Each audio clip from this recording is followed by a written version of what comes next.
చీరల వ్యాపారం part 1 video పెట్టాను కదండి, ఇది పార్ట్ 2 అనమాట. మన ఆశ్రమానికి దగ్గరలో ఉన్న విలేజ్కి వెళ్ళాను.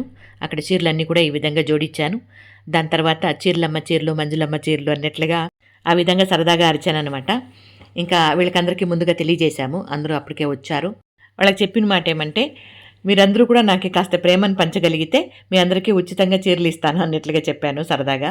ఇంకా అందరూ కూడా ఈ విధంగా వచ్చారు.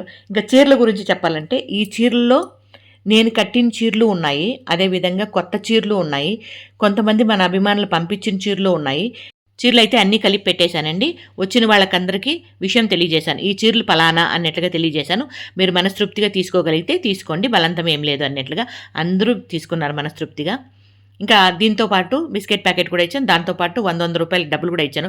అది నెక్స్ట్ వీడియోలో మీకు తెలియజేస్తాను. 100 రూపాయల డబ్బులు ఎందుకు ఇచ్చానంటే, వాళ్ళకి తాంబూలం అలవాటు ఉంటుంది కాబట్టి తాంబూలం తీసుకుంటారు అన్నట్లుగా ఆ విధంగా ఇచ్చాను. ఇది ఇప్పుడు మన చిన్ని వీడియో.